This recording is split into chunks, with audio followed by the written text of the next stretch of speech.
So today we'll discuss minimization of errors, and let us see what are the various ways by which you can minimize the error. The first one is the calibration of apparatus and application of the corrections. ठीक है. So as we know that in systematic error, the error may be arises because if the instruments are not calibrated, the glasswares are not calibrated. So how we can minimize this error? First, by calibration of that apparatus, by calibration of the instruments and application of the corrections. So जो भी difference आता है measurement में, तो वो correction factor apply करना पड़ता है. Second is a running blank determination. Third is a running control determination.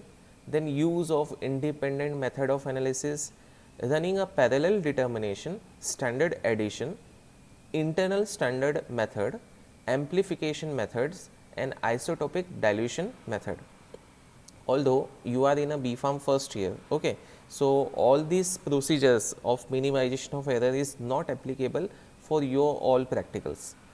हमारे जो टाइटरेशंस है, ठीक है, या फिर हमारे जो इलेक्ट्रोकेमिकल मेथड ऑफ एनालिसिस है जो हम इस साल पढ़ाई करने वाले हैं, तो इसमें सारी ये मिनिमाइजेशन मेथड्स नहीं एप्लीकेबल है. फॉर एग्जांपल जैसे internal standard method, so this is applicable in case of the chromatography, right. Amplification method, somewhere it is important in other instrumental technique like mass, NMR, or even other UV methods and all that, HPLC method, okay, so वहाँ पे use किया जा सकता है. Isotopic dilution method, तो that is another technique, radioactive isotope ऐसे जो रहता है वहाँ पे यूज़ किया जाता है. So that is not a part of your syllabus, ठीक है. बट ये जो है running a blank determination, that is possible in titration. Running a control determination possible in titration. Use of independent method of analysis, yes, this we can also apply. Running a parallel determination and even standard addition method, ये हम नहीं करते titration में, but it can be use in a titration. अगर आप कुछ research paper study करेंगे तो वहाँ पे भी ये टेक्निक यूज़ की जा सकती है, ठीक है. सो अभी के लिए लेकिन आपको मेंशन सभी करना है.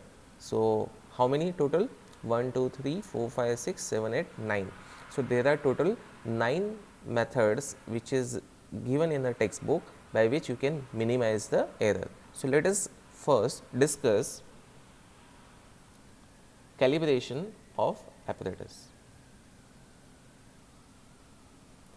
Okay, so I hope this is very easy to understand what is the calibration now. So calibration means और किसका करना चाहिए हमें calibration? So जितने भी instruments रहते हैं, okay, आप देखेंगे हमारा जो weighing balance रहता है, अगर हम टाइट्रेशन में बात करें तो the first instrument which we are going to use is a weighing balance. So your weighing balance should be calibrated, okay. Even अगर आप देखेंगे एनालिटिकल बैलेंस रहते हैं, 2 पेन बैलेंस रहते हैं, वहाँ पे आपको you have to use a weights for the measurement of the compound. So जो वेट्स हम यूज़ करते हैं, whether it is of 1 mg, 2 mg, 5 mg, 10 mg, 20 mg, 100 mg, 50 mg, okay, even 1 ग्राम, 2 ग्राम, ये सारे जो वेट्स रहते हैं, ये सारे वेट्स कैलिब्रेटेड होने चाहिए, ठीक है. तो एक वेट बॉक्स आता है मार्केट में स्टेशनरी से, आप देख सकते हैं, और उसमें बहुत सारे वेट्स रहते हैं छोटे. तो ये जो छोटे से वेट्स रहते हैं इन सबको कैलिब्रेट करना पड़ता है. एंड यू विल फाइंड जो उसके ऊपर मार्क किया रहता है कि 500 mg, बट ओरिजिनली वो 500 mg का वेट बॉक्स नहीं रहता है, मीन्स वेट नहीं रहता है. So you have to calibrate that weights. Your volumetric flask, burettes and pipettes, that is also be calibrated. On the basis of this ना glasswares भी अलग अलग क्वालिटी के आते हैं, the type A, type B. तो generally type A glasswares are preferred because they are actually the calibrated glasswares. Now should be calibrated and appropriate correction applied to the original measurement. तो अगर कोई difference आता है तो वो correction factor आपको mention करके रखना है, and you have to apply that correction factor whenever you are doing the practical or experiments. So that is what about the calibration. In some cases where an error cannot be eliminated, it is possible to apply the correction for the effect that it produces. तो ये यही चीज़ बता रहा है कि जहाँ पे correction, जहाँ पे यानी कि एरर्स को नलीफाई नहीं किया जा सकता, रिमूव नहीं किया जा सकता, तो वहाँ पे करेक्शन फैक्टर के साथ आपको हमेशा काम करना पड़ेगा. Then second, running a blank determination. Now ये अभी बिकॉज आपने प्रैक्टिकल परफॉर्म नहीं किया है, so let us understand what is mean by running a blank determination with one of the practical. आपने एक प्रैक्टिकल अभी तक नहीं किया, but let me tell you one practical. For example benzoic acid का हम ए से लिखते हैं. किसका ए से? Benzoic acid. Benzoic Benzoic acid. acid. Benzoic acid. Now benzoic acid अगर आप देखेंगे, so it is a acid. ठीक है, it will titrated with NaOH. Simple किसके साथ टाइट्रेट करना है इसको? NaOH के साथ NaOH टाइट्रेट. के साथ. यस. सो क्या होगा? The salt of sodium benzoate. What will be the product? Salt of sodium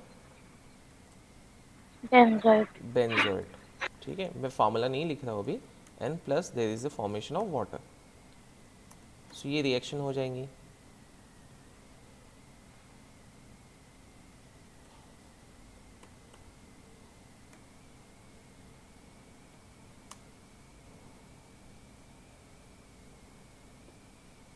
Okay, so this is what the reaction we are expecting when the benzoic acid reacts with sodium hydroxide.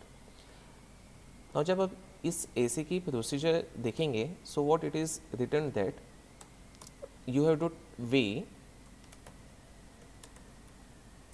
1 gram of benzoic acid and dissolve in mixture of 5 ml of ethanol and 20 ml of water.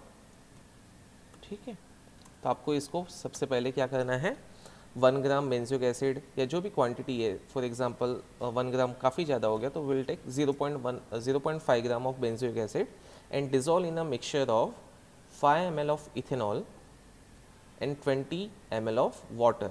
अब ये water कैसा होना चाहिए? कैसा होना चाहिए? CO2 free water. Distilled water. भाई CO2 free water. Sir फिर इम्प्यूरिटी अगर आई तो? हाँ, CO2 से क्या हो सकता है? pH कम हो जाता है ना. तो इसीलिए हम कैसा वाटर एक्सपेक्ट करते हैं? CO2 free water. तो जो pH रहेगा वाटर का, that will be near about 7.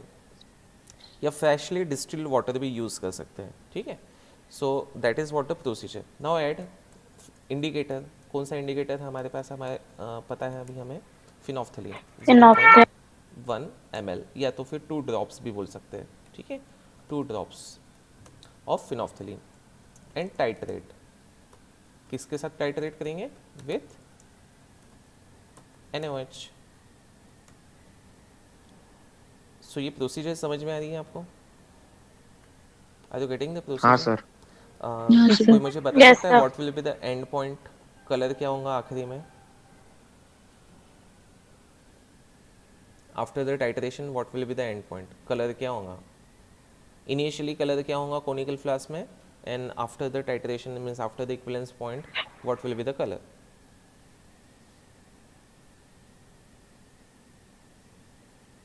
कोई भी? ओके, सोचते हैं. फिनॉफ्थलीन एक इंडिकेटर है. हमने देखा था phenolphthalein gives two color, two format. One is a colorless and another is a pink color. सुना था हमने ये, पता है हमें. हाँ sir. Yes, yes, sir. Now Yes, tell sir. me, phenolphthalein gives pink color in acid solution or basic solution? Basic Basic. solution. It Basic. is basic solution. And in acid solution, what is a phenolphthalein? What is the form? Colorless. Colorless. सबको ही पता है, Color.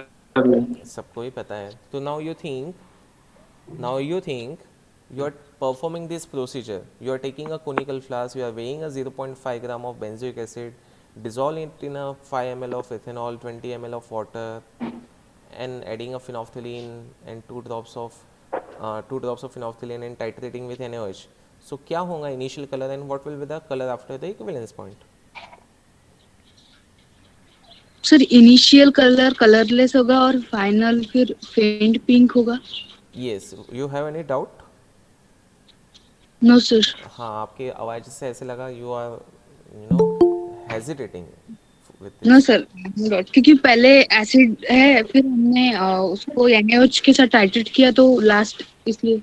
Yes, correct, you are correct, you are perfectly correct कि initially जब हम benzoic acid लेते हैं, so because the benzoic acid is acid, so in the presence of acid phenolphthalein will have the colorless form, so it will not show any color in a conical flask. But when the titration proceeds, NaOH reacts with the benzoic acid, and after all the benzoic acid get neutralized, the further drop of NaOH from the burette will make the solution basic, and at that point the phenolphthalein will change its form from colorless to pink. So means आखिरी में equivalence point के बाद pink color रहेगा. ठीक है, समझ में आया ये practical. Now here what is the role of हाँ sir. Ethanol. What is the role of ethanol, मैंने इसको हाईलाइट भी इसलिए करके रखा है. What is the role of ethanol. So ethanol is use as a co solvent. यहाँ पे क्या है इथेनॉल का रोल, इट इज़ अ को solvent along with water. See, water is a main solvent, 20 ml of water you are using, but 5 ml of ethanol. So ethanol is used as a co-solvent. For what purpose? For increasing the solubility of benzoic acid. ठीक है, क्या है benzoic acid water में slightly soluble रहता है. So to improve its solubility, benzoic acid की solubility water में improve करने के लिए, increase करने के लिए हम क्या ऐड करते हैं, 5 ml ऑफ इथेनॉल ऐड करते हैं. तो understand what is the role of ethanol. Yes sir. Okay, अब सबको समझ में आ रहा है. तो मैं आपको एक चीज़ बता दूँ, what is the drawback with ethanol. Drawback means एक प्रॉब्लम है इथेनॉल के साथ. Ethanol may contain acidic impurities. What is the drawback with ethanol? Ethanol may contain the acidic impurities. क्या ये ड्रॉबैक का कुछ इफेक्ट हो सकता है टाइट्रेशन पे. See, when I am talking to you, you have to visualize in your mind what is the actually happening. So आपके दिमाग में एक विजुअल इमेज क्रिएट होनी चाहिए कि we have a conical flask, we have a 0.5 gram of benzoic acid जो मैंने conical flask में ऐड किया है. ठीक है, now I am adding 5 ml of ethanol and 20 ml of water. तो अब बेंजोइक एसिड पूरा डिजोल्व हो गया, तो वो वाटर में पूरा डिजोल्व हो चुका है. Now I am adding 2 drops of phenolphthalein. Phenolphthalein is liquid, so 2 drops add कर दिए, solution still remain colourless. Now I am performing a titration. तो ब्यूरेट से जो NaOH है, it is going inside the conical flask, the reaction is happening. ठीक है, जैसे drops add होते जाते हैं NaOH के, थोड़ा सा पिंक ड्रॉप्स क्रिएट होते हैं कोनिकल फ्लास्क में. जब ये कंप्लीट रिएक्शन हो जाती है तो वो कोनिकल फ्लास्क में जो कलरलेस सॉल्यूशन था वो पूरा का पूरा कन्वर्ट हो गया अभी पिंक कलर में. So that's how the titration is proceeded. Now I am saying कि ethanol may contain some acidic impurities. तो ये acidic impurities का अब कुछ रिएक्शन में इफेक्ट है क्या? Do it is have any effect on the reaction? कौन सी रिएक्शन, इस रिएक्शन पर.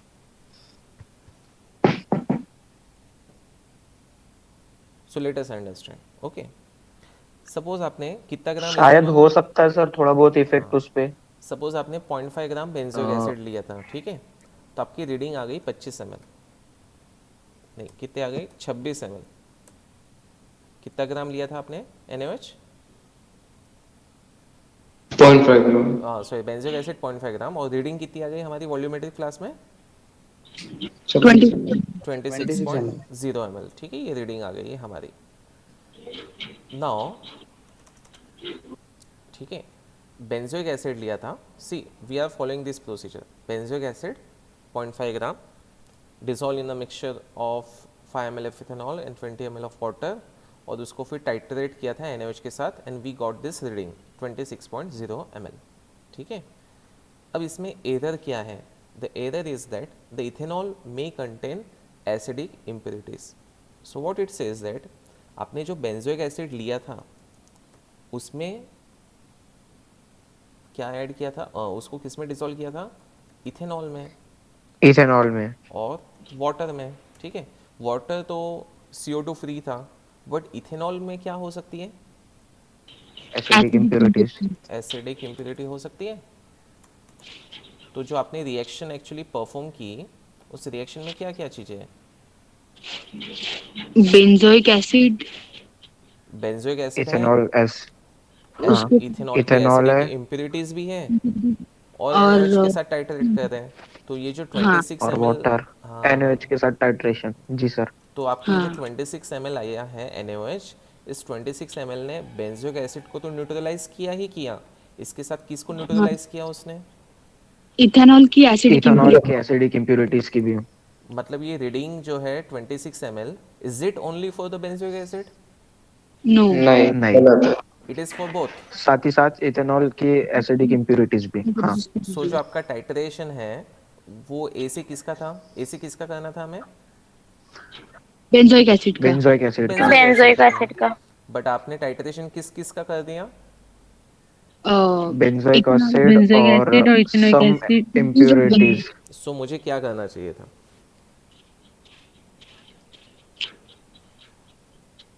मुझे सर क्या करना चाहिए था?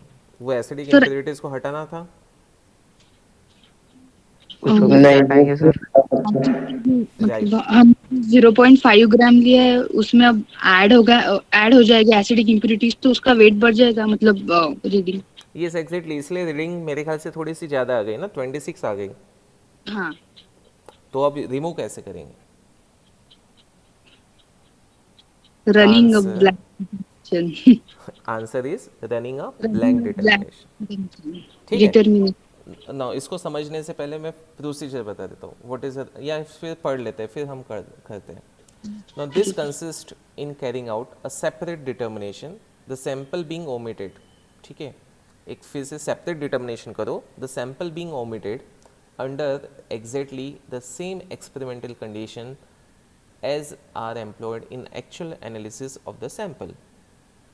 The object is to find out the effect of impurities introduced through the reagents and vessels, or to determine the excess of standard solution necessary to establish the end point under the condition met with the titration of unknown sample. A large blank correction is desirable because the exact value then becomes uncertain and the precision of the analysis is reduced. So let us understand क्या करना चाहिए था. So what we have to do, we have to perform a blank determination. Now what is a blank determination? ये सारी procedure फिर से follow करेंगे. ठीक है, all procedure we will follow again, but we will have some modification. Blank determination को मैं एक कलर अलग दे देता हूँ. ठीक है, so this green colour is representing a blank determination. ठीक है,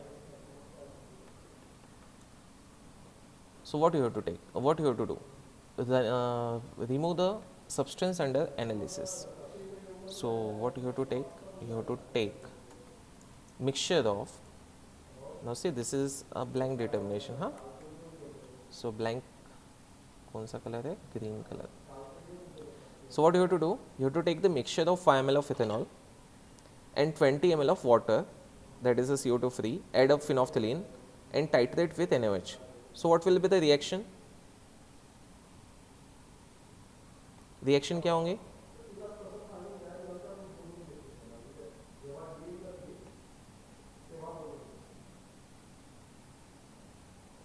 आवाज आ रही है मेरी? हाँ sir. Yes sir. Yes sir. कोई रिप्लाई नहीं होता ना, तो मुझे ऐसा लगता है Yes, sir. कनेक्शन तो लॉस नहीं हो गया.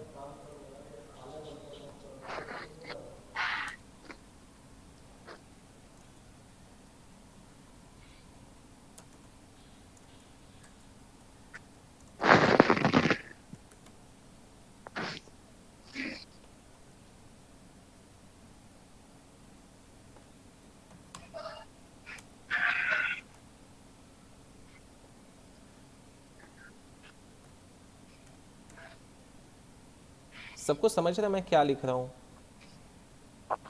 हाँ सर। सर क्या कर रहा हूँ मैं, बताएंगे कुछ? मेरे ख्याल से आंसर यहीं पे समझ सर। जाना चाहिए. हाँ सर। क्या किया मैंने? एक ब्लैंक डिटर्मिनेशन किया. Now what is a blank determination? We have taken only ethanol and water mixture, ठीक है। हमने क्या किया, एक कोनिकल फ्लास्क लिया दूसरा, जिसमें सिर्फ इथेनॉल है और वाटर है, 5 ml ethanol and 20 ml water, and उसको टाइट्रेट किया NaOH के साथ, and we got a reading. कितनी रीडिंग मिल गई उसको? 1.0 ml. 1.0 ml. See reading 1 ml क्या इंडिकेट करती है, किसके लिए है? एसिडिक इथेनॉल इम्प्यूरिटी एसिडिक, की एसिडिक हाँ, इम्प्यूरिटी इथेनॉल की एसिडिक इम्प्योरिटी के लिए। और ये जो 26 ml किया था ये किसके लिए है? बेंजोइक एसिड और ethanol acidic impurities. So on the basis of this what you can conclude? So for benzoic acid, sir हम माइनस कर देंगे उसको हाँ, तो हमें बेंजोइक एसिड की भर मिल जाएंगी रीडिंग। तो कितनी हो जाएंगी बेंजोइक एसिड की रीडिंग? माइनस कर दी, 25 25 ml। 25 ml. Exactly. So now you got the point. So मैंने क्या किया इस केस में, मैंने क्या परफॉर्म किया, एक और टाइटरेशन, ठीक है, जिसमें क्या नहीं था, सैंपल नहीं था, acidic impurities. Benzoic. Benzoic acid नहीं, जिसमें बेंजोइक एसिड नहीं था। बेंजोइक एसिड हमारा क्या है, सैंपल, सैंपल है। एनालाइट है, सैंपल एंड एनालाइट एक ही चीज़ है, ठीक है। So benzoic acid is sample, benzoic acid is a analyte. तो मैंने इस ब्लैंक टाइटरेशन में उस सैंपल को ही गायब कर दिया, and I have perform the titration in the same way जो मैंने सैंपल के लिए परफॉर्म किया था, right. Yes sir. So this type of Yes, sir. Titration is known as what? इस तरीके का जो टाइटरेशन होता है इसको क्या बोलते हैं? Running blank. हो गया ना, आपने जो एरर थी वो रिमूव कर दी। हाँ, yes sir. So see, this consists in carrying out a separate determination, the sample being omitted. तो हमने सैंपल सेपरेट डिटर्मिनेशन किया, सैंपल को ओमिट कर दिया, under exactly the same experimental condition are employed in actual analysis of the sample. तो हमारे case में अभी इम्प्योरिटी किसकी वजह से आई थी? It was because of the ethanol, that is a reagent. बहुत सी बार इम्प्योरिटी और दूसरे रीज़न से भी आ सकती है, लाइक वेसल की वजह से आ सकती है, ठीक है, और भी और दूसरे रीज़न हो सकते हैं जिसकी वजह से इम्प्योरिटी आ सकती है। So you can omit the impurity in such a way. So I think time is over, so we can stop it right now. तो नेक्स्ट जो स्टेप्स रहेंगी will discuss next lecture. Okay, any questions? Sir आपने sir इसमें भी इसकी बस 0 इतनी, point, hello हाँ बोलिए। सर आपने इसमें भी 0.5 ग्राम बेंजोइक एसिड लिए हैं तो इसमें भी बेंजोइक एसिड सॉलिड में आता है? हाँ, benzoic acid is a solid in nature, yes. ठीक है sir, thank you. Colourless solid. नहीं, वाइट सॉलिड रहता है।